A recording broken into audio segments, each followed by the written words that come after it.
We're recording. Let's get into it. Hello, honey. Hi. Good. Good The with hand. the. You gotta wave. You gotta wave right away. Yep. And yes, I know you cannot see her. She is aware as well. This is episode. We could either call it episode 510 of the Soul Not for Sale podcast, or I think it would be episode 10 of Date Night Conspiracy. I'm just gonna call it Date Night Conspiracy. I mean, that's the name. It's such a better name. It's so catchy. Yeah. It says that's so okay. much. I like it. Yeah, I like it too. I like it. And that's what we came up with together when we first made this. So Yeah. why stop? I'm going to change it all back. We can just say whatever we want on this one. Huh? No, we can just say whatever we want on this one. What do you mean? No, we can't. We can't. It's just it's just the name. Just the name. Because it's not that bad. It doesn't do anything. Like I've talked about other things that are conspiracy, and it's fine. It's the other things that we say that get these videos limited. Yeah. And just the overall content. Because today we're looking at the Milgram experiment. Yeah. Milgram or Milgram? Milgram. I think it's yeah. Okay. On obedience. Yes, and how that links to today. And this one is very self-explanatory as you go through it and as we play the footage. It how it links to today is perfect. Yeah. People love power. People love having power over other people. Yeah. Like that's the basic of it, in my opinion. As soon as these people realized that they had a bit of power, they were willing to do whatever. It's very, very, very interesting, and it kind of gives a little mindset into politicians of today. You know how the willingness to shut down businesses, and like how could you do that if you're like really thinking about it? But it's the exact same type of thing. As we go into this podcast, you're gonna know exactly what I mean, because we got some clips, some footage of these people going through this, and it's very interesting. But before we do all that and you get into it, I got to bring them to the store, IamCoachColin.com. That website again is IamCoachColin.com. You can go there and get this shirt, Public Enemy #1. For those of you who don't know who Public Enemy #1 is, type into Google the inspiration for Dr. Evil. I'm not kidding. He will pop up. Or you can just type in you will own nothing and be happy, and he will pop up. He's Public Enemy #1. We also have the Certificate of Achievement for those of you who survived the psychological experiment that was thrust upon us all and remained unjabbed and proud. You can find that on I Am Coach Colin as well. And we have a personal favorite of mine, the Great Resist shirt. X'd out the Great Reset. And again, if you want to know who Public Enemy #1 is, type in The Great Reset. Type that in. He made a book called The Great Reset. Do not join The Great Reset. Join The Great Resist instead, and you'll understand what I mean as soon as you Google that. All those shirts can be found on IamCoachColin.com. We have tank tops for men and women, t-shirts for men and women, and hoodies like the one you see me wearing right now. You can find that right there, IamCoachColin.com.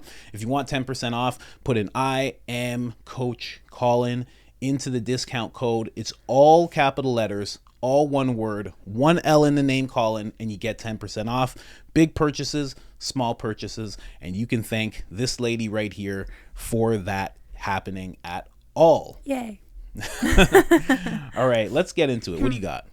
Yeah, so the Milgram experiment was done by Stanley Milgram in 1963. We have a little introductory video there that explains a lot of kind of the why. You want to go into that? Yeah, might as well. Okay, let's do that. Flip over here.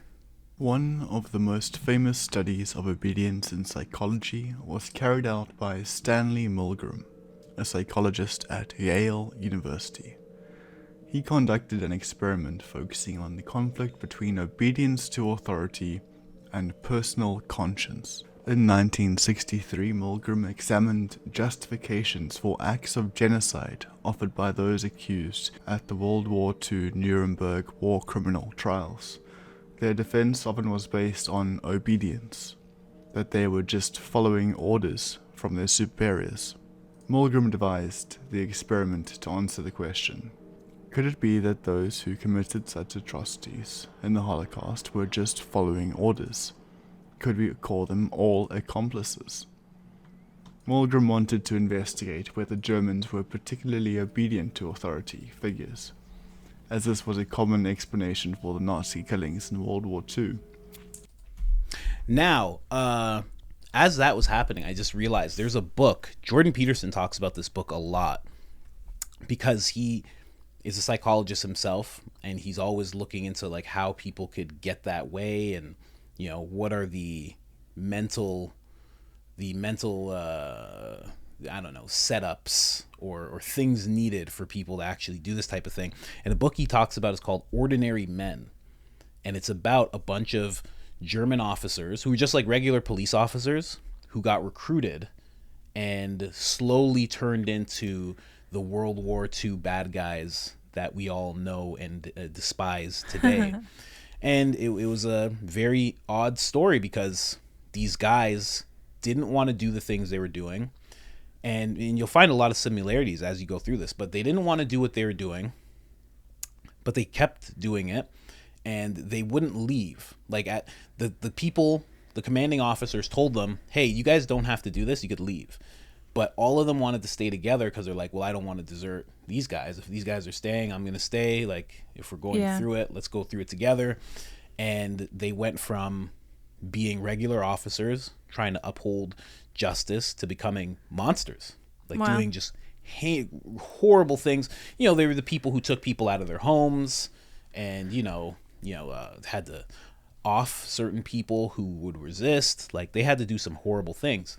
Throughout the whole time, there wasn't only just protests from them, which faded away, but physical sickness, like throwing up, vomiting. And they still did it. Yeah, and not being able to handle it. But they didn't want to desert their comrades. They wanted to keep doing what they were doing because they were like, I don't want to desert these guys. Like, I'm not going to be the one to leave. Very wild situation. They were giving it out to begin with. Yeah. The whole time he's like, you don't have to. This commanding officer is probably like an SS guy. He was just like, you guys can leave. Like, you don't have to do this. But they all stayed. And it was because there was a duty. They felt there was a duty there. So they didn't want to just desert their duties. Yeah. It was very, very wow. I've never read the book, but Jordan Peterson talks about it at length in many different videos. That's crazy. If you Google Jordan Peterson, or if you YouTube Jordan Peterson or Ordinary Men, you'll see a lot of different things come up. Wow. But yeah. Yeah, it's a little bit of background of why he did the experiment. Because Stanley Milgram was Jewish as well. And really? He had, quite a few family members. His parents fled before World War II, or I guess like right at the beginning. Wow. So they managed to make it out. But he did have family members that were affected by the Holocaust. So he wanted to do this experiment when the trials started in Nuremberg for the World War II bad guy. We're trying to not get limited here, guys. All of our videos together get limited, like all of them. Too much truth. So we're trying to be good. But yeah, so that's why he wanted to do this and find out like what was actually going on, which I think is actually kind of really almost empathetic of him to not just vilify those war criminals for what they are, and actually want to understand the reasoning and understand how somebody could do that. True. Because he could easily just be like, well, they're monsters. Of course. And that's what most of the world did. Yeah. But him, who's actually has a family who's affected, I was actually really impressed by that. Yeah, true. That is interesting to think about that. Like, how did this happen? And you know what? It's very empathetic, and it's also necessary, because it's like, if these regular people were able to do that, it's like, how many other groups of regular people are able to engage in this type of behavior, and how do we stop it? Yeah. How do we set up the mental safeguards to make sure that doesn't happen in society again? Yeah, exactly. You know? So good for him. Yeah. So the premise of his experiment, he started off by asking men between the age of 20 and 50 if they would do this experiment. They'd be paid $4, which in 1963 is equivalent to like $40 today. And he was asking for kind of all different types of occupations. The only limitation was you couldn't be a student, and you had to have some sort of occupation. So he was asking for like white collar, blue collar, like a whole bunch of different jobs. Yeah. And all of these people who came in were considered I think that he called them the teacher. So Okay. the setup was there was an experimenter, so somebody who was leading the experiment. So a person they were like sitting there in a white lab coat, like overseeing everything. And then the men who signed up. And then there was one actor who they called the learner. Yes. So the learner, nobody knew was an actor. So the teacher didn't know that they were an actor. So all these men who were volunteering were supposed to correct a language test that this one actor guy was doing. So the test subjects were the teachers. Yes. Okay. Every time. So they actually, before they went into the experiment, they actually met this actor face to face. So they knew who he was. They looked him in the eye, like shook his hand, said hello. And then they went into this experiment where they couldn't see him anymore because they were divided by a partition that you could slightly hear through. Yes. And it was just like basic word memorization. And if the learner got something wrong, the teacher had to administer an electric shock. So these electric shocks would go up in voltage. I think it started about like 40 volts or something. And then the highest was 400 or like 450 or something. Yeah. And I looked it up, and anything between like 120 to 250 can kill a person. Really? Yeah. 120 to 250, you said? Yeah. Could kill somebody. I didn't know that. Yeah. Huh. And they were saying, so we have videos of some of the footage as well, which we'll get into. But every single one of the teachers, all these men being experimented on, went to at least 300. True. Which I was interested in. I couldn't find any more details of if there were any like blue collar guys who would know about electricity. True. Like electricians. Yeah. Like you must know at some sort of point. Or even just construction in general. Yeah. You would know that. That you would know there's a certain voltage that can kill a person. And you're still, and 300's over it. Yeah. I wonder about that. Like, as you say, blue collar. Like, I would love to know the list of work that you gave someone. Just because I've been in blue collar work like my whole life up until like just a few years ago. Yeah. I mean, even I would consider Uber Eats even blue collar, you know? And I feel like when you're working blue collar jobs, and I'm sure it's not true for everybody, but when I would go into factories and stuff and have to work, there was always like you'd always come together. You were able to come together with many different people, and like you had to, like you came together, almost like fellowship, you know, to an extent over time, brotherhood. You know, I feel like people with that occupation might be like, "Hey, I'm not doing this to somebody." Yeah. You know, the same way when you're in a factory, so many guys, I've seen this so many times. So many guys are like, yo, why aren't you a manager? And they're like, nah, I don't want to do that. Yeah. I don't want to be telling guys what to do. I don't want to have to tell them they can't see your wife, or can't go see a kid, or like, you know, do all these things that they know it sucks when a manager tells you can't do these things. They're like, I don't want to be that guy. So I feel like someone from that type of work would be like, I'm not doing this to somebody. Yeah. And if you think about I don't know. Like my dad and my brother, who are very blue collar, extremely blue collar, they would know about electricity and stuff. Yeah, definitely. Do you think they would ever do what they're told like that? Yeah, no. Absolutely not. No, your dad definitely wouldn't. No. Neither would my brother. And he would explain it to them. Yeah. He'd be For like, sure. I don't think you understand what's happening. This voltage, this is too much. You ever stuck your thing into a light? It's not. We can't do this. You can't do it. He would like ask them for a voltmeter to check it. Yeah, like something. He'd be like, and he's gonna feel this. No, we don't need to do this. No, he wouldn't. Just correct him. He's like, just tell him the answer. Let him try again. He'd be like, what are you talking about? Yeah. Yeah, funny. Especially 300, he'd be like, no, we're gonna kill somebody. Yeah, that's crazy. Kill somebody. Are you crazy? Yeah, so there were a very small amount of these men who would even put up any kind of issue with the experiment. And even the ones who did put up an issue, not a single one of them tried to leave the room without permission or tried to go check on the learner. Really? Yeah. And every single person who was being experimented on made it to the 300 volt. Wow. So they would have shocked somebody with 300 volts. Yeah, definitely. That's crazy. That's nuts. And even speaking about your brother wouldn't even do it. No, 100% like, not. This is not worth my time. No, that's true. $40. $40? No. We're going to be for 2 hours. I make more sitting at home. I have to go right now. That's very true. My dog's in the truck. I got to go. True. Oh man. It's funny. But yeah, everybody got the 300. Yeah. Yeah. I could definitely see that. And you'll see when we go into the videos of the footage as well, the experimenter was given certain things that they were supposed to say if someone put up any kind of argument about doing this. So they had an order. So there were number 1 to 4. And if somebody got past 4, then the experiment ended. And obviously the teacher didn't know this. Yes. Okay. So on the first refusal, they would say, please continue or please go on. And then if they refused again, they would say the experiment requires that you continue. Another time, they would say it is absolutely essential that you continue. And the very last time, they would say you have no other choice. You must go on. And if they still refused after that, then it was the end of the experiment. Wow. So you can tell it's like increasing in kind of forcefulness. But it's still nothing like crazy. No. That the average person with a backbone wouldn't be like, what the hell? No. I mean, in the spirit of not wanting to get the video limited, I just remember Biden. I remember Biden on video, and he's like, we've been patient with the people who wouldn't do the thing.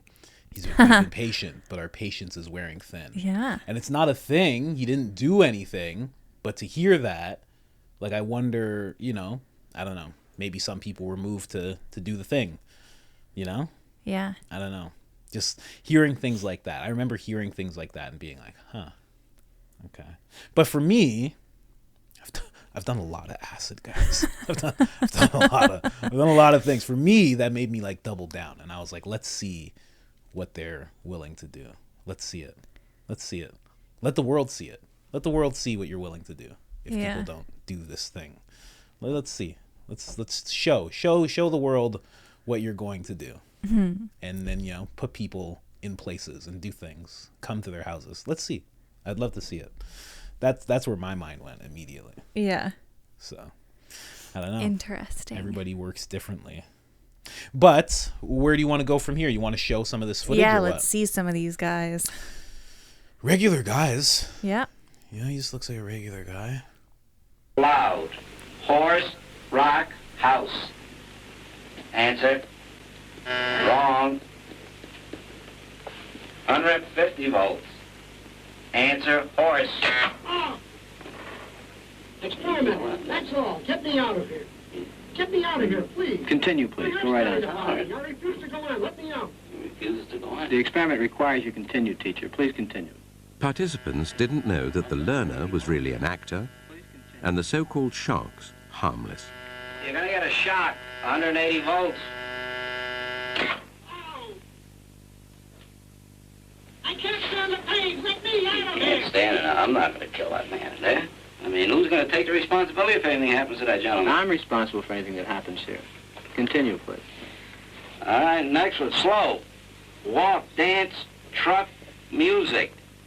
Two-thirds of volunteers were prepared to administer a potentially fatal electric shock when encouraged to do so by what they perceived as a legitimate authority figure. In this case, a man in a white coat. 375 volts. I think something's happened to that fellow in there. I don't get no answer. He was hollering for less voltage. Can't you check in to see if he's all right, please? Milgram's findings horrified America. They showed that decent American citizens were as capable of committing acts against their conscience. Jeez. I got caught up in that. I let it run a little too long. But yeah. See, there's that guy. He's like, he didn't want it to keep going. Yeah. He seems pretty blue collar. I don't know. He does. But Right. it's incredible. Like, it's very entrancing to watch Yeah. and see what's going on. That's why I was like, I got caught up in it for a second. I found it interesting too. Like, once I read that they had specific prompts they were supposed to say, you can hear it right away. Yeah. Like, yeah, he yeah. started with the please continue. And then the guy being experimented on said one more thing. And he said, like, it is imperative that you continue. Yeah. And then he started again. Yeah, and then did he get, what was the last prompt? Did he get to He that didn't one? get to the last one. No. When he stood up? The last one is you have no other choice. You must go on. I guess that's what he would have said when the guy stood up. Like, if the guy just, like, kept conversating Yeah. with him, going back and forth. And you can hear the learner, the actor on the other side, makes certain noises. So he was instructed to get a certain number of questions wrong. And then for each voltage he was shocked with, he would have the same reaction for every person so that it was well controlled. Wow. And at a certain point after a certain voltage was reached, he was instructed to go silent. Yeah. To see what would happen. And at least the guy picked up on that. Yeah. He was like, he's silent now. Like, come on. Yeah. What are we doing here? But can you imagine, like, this guy's yelling that he can't stand the pain to get him out of there, and you're still shocking him? Yeah, no. I would never. I can't. Yeah, that's terrible. Like, if I, like, I don't know, accidentally step on someone's foot, I feel so terrible. Yeah, exactly. It's very, very interesting where people can go when they feel like someone of authority is giving them the go ahead. Yeah. You know? Another thing I found interesting about that one was he asked who's responsible if this guy dies. And then when he found out it wasn't him, he kept going. Yeah. He was, I'm responsible. He's like, I'm responsible. And then I was thinking about like World War II and like the trials and everything. And it's like, were they thinking that? For sure. That like the people commanding them were responsible? The people, like some scientists, the people commanding them. I mean, and let's be real, some of those scientists were definitely just up for it. Like they were getting to do tests that for sure. they would have never got clearance to do Some before. were just disgusting and sick. Yeah, 100%. And every part of the world recruited those scientists. 100%. Just so everybody knows. Like, NASA. From the U.S. to probably even Canada, South America, like everywhere. Yeah, there's a reason there's German towns in Argentina. Yeah, exactly. So, yeah, it's just a very interesting experiment. And you know what? It could be linked to how you see some police officers behave. Mm-hmm. Right down to how you see a hall monitor behave. Yeah. Right? Like hall monitors get that exact same way as well. I never had one in school because in our school, in my high school, I believe the vice principal got beat up. Oh my God. Yeah, he got beat up bad. He had to walk with a cane after. Wow, that's horrible. Yeah, he got beat up really bad. Ugh. It was a rough school. It was a rough Jeez. school. And to speak about that, no one felt sorry for him. Like none of the kids were like, every kid was like, yeah. Well, Like looking back now, like that's was what he you a do. good guy or was he like horrible? He was a vice principal or principal. He was just a guy. Like he wasn't terrible. The poor guy. He didn't do my any. God. He definitely didn't do anything bad. He was just like disciplining kids. You're supposed to discipline kids. Yeah. That's how it works. You're supposed to tell them what to do. You're supposed to suspend them. But a certain group of kids were like, we're not putting up with that. Oh my And God. all the other kids were like, fine. They were okay with it. Everybody knew who did it. That's It crazy. was interesting school we were at. Yeah, you can really link it to a lot of different behaviors in the world when you see that type of thing. This even like kind of links up with the Bobo experiment as well. I was thinking that too, like in children. 'Cause And then I was thinking about like World War II, how they would recruit children also. Africa, they do that True. all the time. Those Yeah. militias recruiting children. But with the Bobo experiment, they're not being given clear instructions. Yes. They're just kind of being shown. In this, they're being given clear instructions to do harm, and they know that they're doing harm.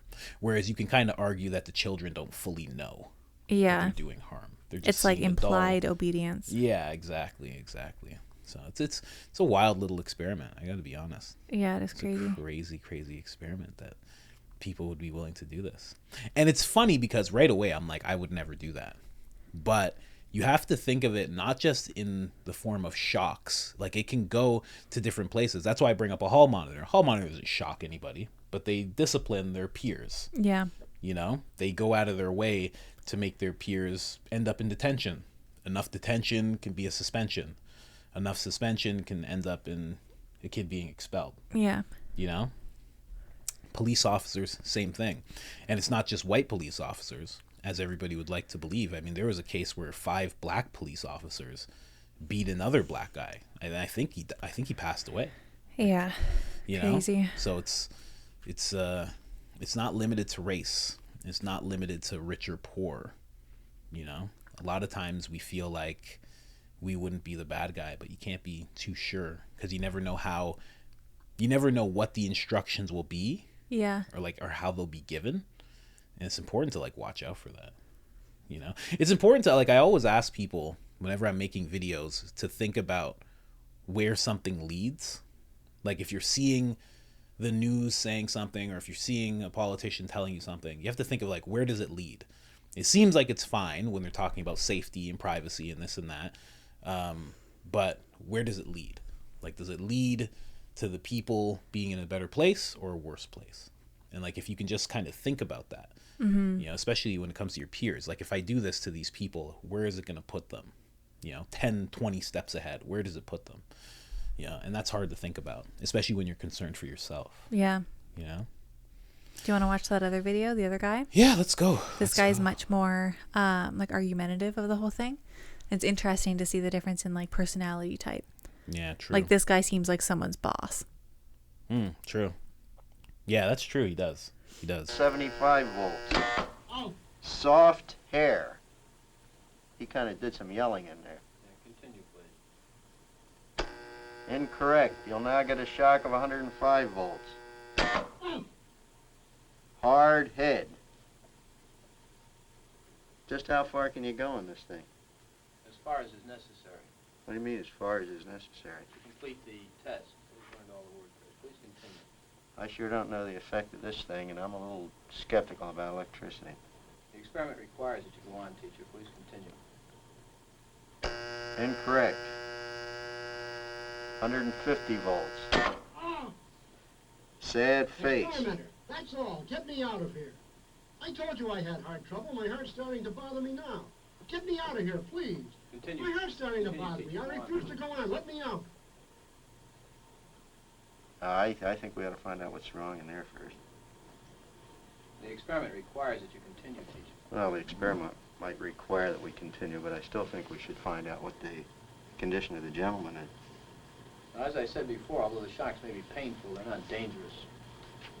Look, I don't know anything about electricity. I don't profess any knowledge, nor will I go any further until I find out if the guy's okay.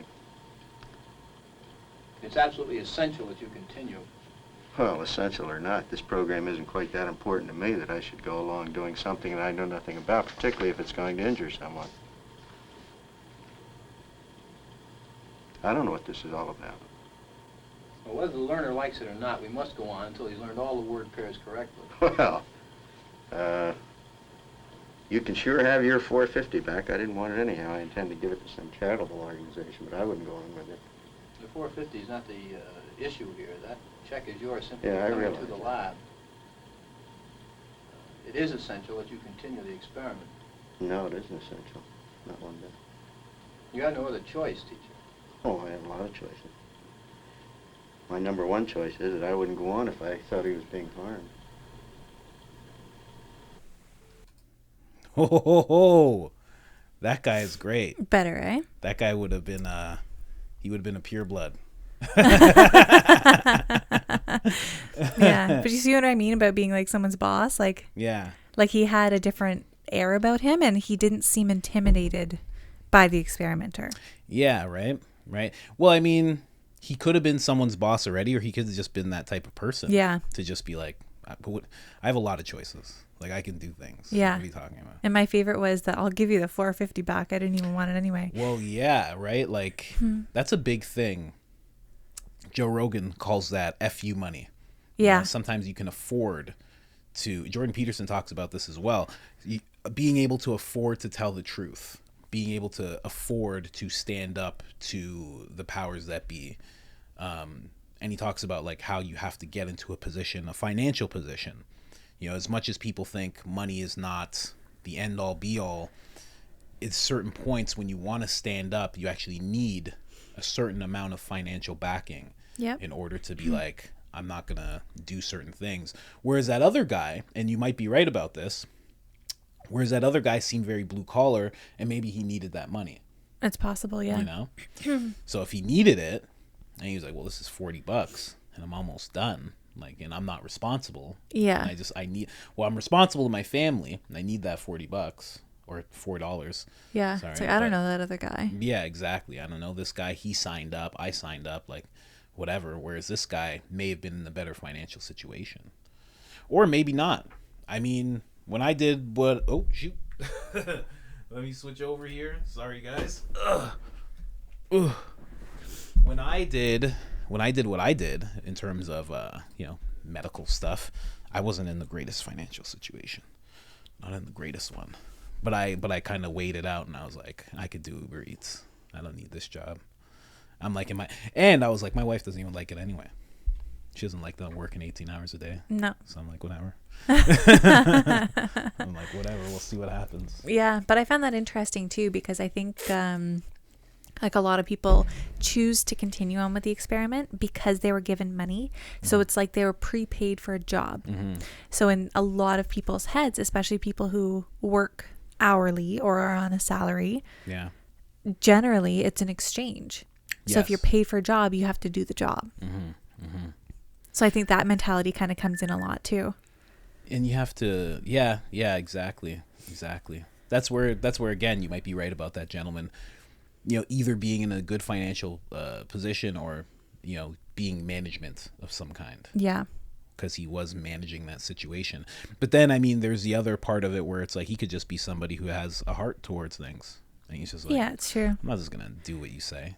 Like, why should I just do what you say? Like, there's been people like that all through history. All through history, there have been people who are willing to give the shocks and other people who are willing to stand up and be like, I'm not just doing the thing that you want me to do. Yeah. I also found it funny that at a certain point, he stood up. Yeah.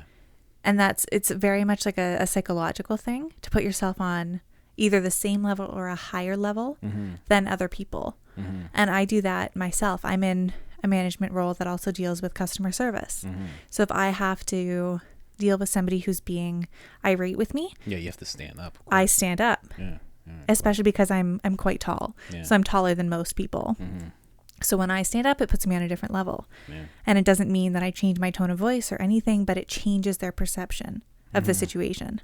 Yeah, you've seen that 100 times. You usually see that like movies and shows. Not to say she's like 6'9" or something, but not like towering over people. You see that guy who's like, "You're gonna do this," and then the guy stands up and he goes like, "Oh."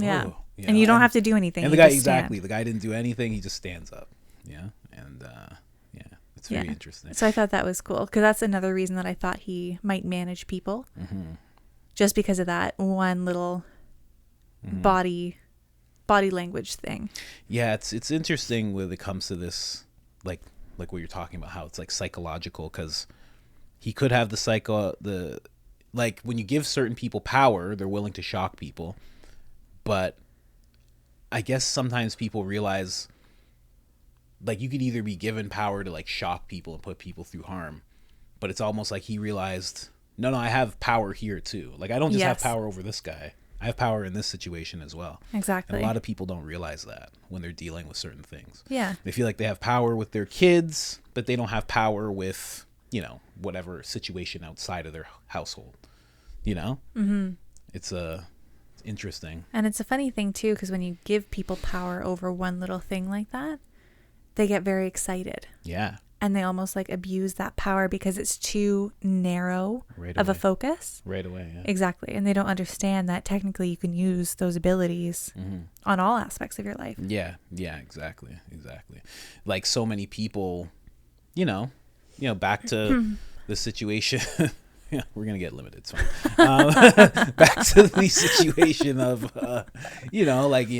certain people would... Like I remember my buddy Maor, he would get into fights constantly over his mask, constantly. True. And he is a big guy. Yeah. He's a big dude. Like actually, you know what?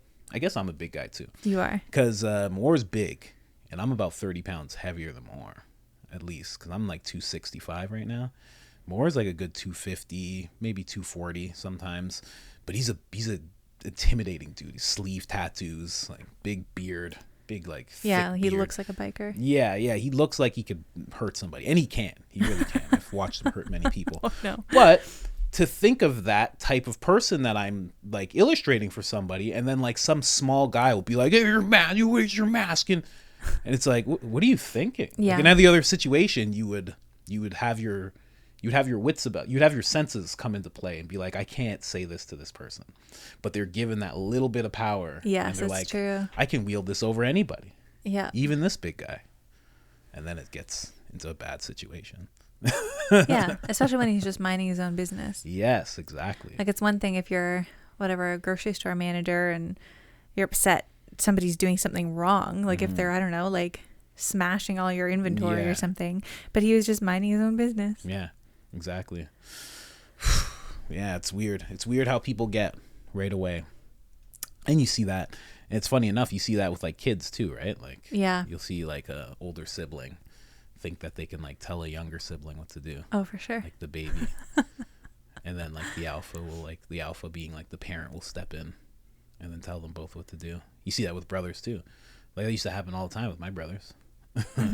Where like, you know, what the middle brother would be doing something, and then all of a sudden the oldest one would come in and be like, I'm actually the boss. Like, just so you guys know. Like, I'm in the basement and I can hear you guys and stop it before I hurt both of you guys. True. And then mom comes home and you're like, oh shit. Yeah, never mind, you're not the boss. Everybody scatters. Everyone goes to their room. That's funny. Yeah, very interesting. Yeah, that was a good experiment, and that actually came from somebody in the comments, so thank you very much. Yeah, thank you so much, whoever commented that. Yeah, keep the comments coming. If there's other experiments you think that we'd be interested in, we're always happy to check them out and see what's going on. Yeah, because literally I read that. I don't even know if I replied to the person, but I saw it and I just like you sent wrote it to me right away. Yeah, I sent it to you. I'm like, let's look into this, and that was it. Yeah. So, thank you so much. If there's more, let us know, please. So is that it? That's it. You know what? I like that one a lot. What do we cover? I like it too, but we're doing the Anunnaki next episode. Okay, let's do it. Because these are supposed to be light episodes for me, and this is so heavy. Thinking about people harming people. No. I just want to get to some aliens. I just want to get to the human race was made to harvest gold for super intelligent beings. Let's get back to the basics. Cool. You know? Let's do it. You know. But other than that, guys, that was the episode. Thank you so much for watching. Like the episode if you haven't liked it already. Subscribe if you haven't done that already. I'm making 1 to 3 videos a day. No one else is doing that. Find someone else who's doing it. There's nobody. Other than that, I am out. Bye. There you go.